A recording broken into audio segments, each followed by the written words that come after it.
আসসালামু আলাইকুম রহমতুল্লাহি ওবরকাতুহু। প্রিয় শ্রোতা বন্ধুরা, কিয়ামতের পূর্বে পৃথিবীর অবস্থা কেমন হবে? হাদিসে আছে কিয়ামতের আগে আকাশ থেকে একটি বিকট শব্দ হবে, সেটি হবে কিয়ামতের লক্ষণ। ভয়ঙ্কর সেই শব্দের পর মানুষের অবস্থা কি হবে? কিয়ামতের পূর্বে শেষ রমজান কেমন হবে? সেই রমজানেই হবে পৃথিবীর বুকে আদম সন্তানের কাটানো শেষ রমজান। সেই রমজানের আলামত কি রকম হবে? তখন সাধারণ মানুষের অবস্থা কি হবে? কিয়ামতের শেষ দিকের অবস্থা কেমন হবে? এই বিষয়ে কোরআন হাদিসে বহুত নিদর্শনের কথা বর্ণনা করা হয়েছে। হাদিসে এসেছে কিয়ামতের শেষ সময় শাম দেশ থেকে একটু মৃত্যু বাতাস আসবে, যে বাতাসে পৃথিবীর সকল ইমানদারের মানুষের মৃত্যু হয়ে যাবে। এমনকি যার মধ্যে সামান্য পরিমাণ ঈমান থাকবে সেও মারা যাবে। সেই সময় কেউ যদি পাহাড়ের গুহার মধ্যেও লুকিয়ে থাকে, তার শরীরেও সেই বাতাস লাগবে। দুনিয়া জুড়ে তখন আল্লাহর নাম নেওয়ার কেউ থাকবে না। সেই সময় পৃথিবীর বুকে মূর্তি পূজা বেড়ে যাবে ব্যাপক হারে। রাস্তাঘাটে মানুষ জিনায় লিপ্ত হবে। এখন প্রশ্ন হলো, সেই সময় কত দূর? সেই সময় পৌঁছানোর আগে পৃথিবীতে কিয়ামতের অনেক ছোট ছোট আলামত দেখা দিবে। সেই ছোট ছোট আলামতের অনেকগুলোই আমরা এখন দেখতে পাচ্ছি। যেমন হাদিসে বলা হয়েছে, আরব বেদুইন যারা এক সময় খালি পেয়ে ঘুরে বেড়াতো, তাদের বড় বড় ইমারত হবে, যা আমরা বর্তমান আরব বিশ্বে দেখতে পাই।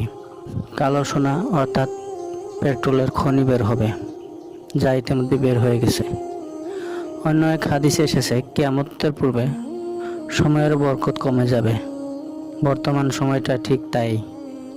মানুষ এখন বলে, এক সপ্তাহ কি করে কেটে গেল। হাদিসে বলা হয়েছে বড় বড় নকশা করা ঘর বাড়ি হবে। লোকেরা মসজিদ নিয়ে গর্ব করবে, কিন্তু ইবাদতের মাধ্যমে তা আবাদ করবে না।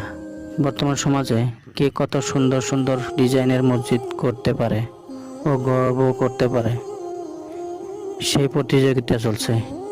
কিন্তু ইবাদতের মাধ্যমে সেই মসজিদ আবাদের প্রতিযোগিতা নেই। ফোরাত নদী শুকিয়ে গেছে, আরব দেশ সবুজ শ্যামল হয়ে গেছে। মানুষের মধ্যে মিথ্যা, পাপাচার, জিনা, ব্যভিচার, আমানতের খেয়ানত বেড়ে গেছে। সুদ ছড়িয়ে পড়বে, বাদ্যযন্ত্রের ব্যবহার বেড়ে যাবে, সমাজে মদ্যপান বেড়ে যাবে, মানুষ হত্যা বেড়ে যাবে।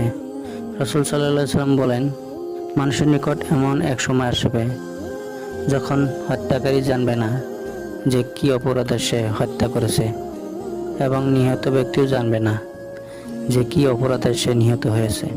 ভূমিকম্প বৃদ্ধি। কিয়ামতের অন্যতম আলামত হলো ভূমিকম্পের ব্যাপকতা। এমন এক সময় আসবে যখন ঘন ঘন ভূমিকম্প হবে, তখন বুঝতে হবে যে কিয়ামত ঘনিয়ে এসেছে।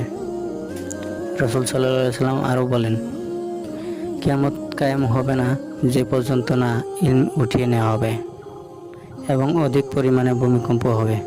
রাসূল সাল্লাল্লাহু আলাইহি ওয়াসাল্লাম বলেছেন, কিয়ামতের পূর্বে জিনা ভাইরাসের মতো ছড়িয়ে পড়বে।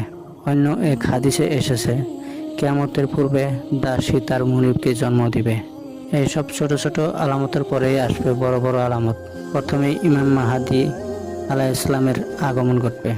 ভূগর্ভস্থ অদ্ভুত প্রাণীর আবির্ভাব হবে। এরপর পৃথিবীতে আরও বাকি থাকবে 120 বছর। হাদিসে বর্ণিত আছে, তখন বছর যাবে মাসের মতো, মাস যাবে সপ্তাহের মতো, আর সপ্তাহ যাবে দিনের মতো। এমন করে আসবে আদম সন্তানের জন্য শেষ রমজান। তখন লোকেরা আকাশ থেকে একটি বিকট শব্দ শুনতে পাবে। এই শব্দ এতটাই ভয়ানক হবে যে মানুষ ও অন্যান্য প্রাণীরা ভয় পেয়ে যাবে। সবাই আতঙ্কিত হয়ে কান্নাকাটি শুরু করবে এবং একে অপরকে জিজ্ঞাসা করবে আওয়াজের রহস্য বের করার জন্য। কিন্তু তারা সেই আওয়াজের রহস্য বের করতে পারবে না।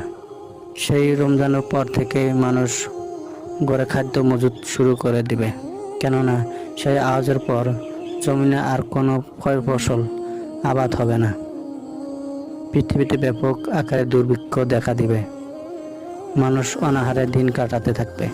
সর্বশেষে আসবে এক শুক্রবার, যেদিন সূর্য উদিত হবে পশ্চিম দিকে। তারপরে আল্লাহর নির্দেশে পৃথিবীতে ভয়াবহ কিয়ামত সংঘটিত হবে। আল্লাহ তাআলা আমাদেরকে কিয়ামতের ছোট বড় সকল ফিতনা থেকে বেঁচে থাকার তৌফিক দান করুন।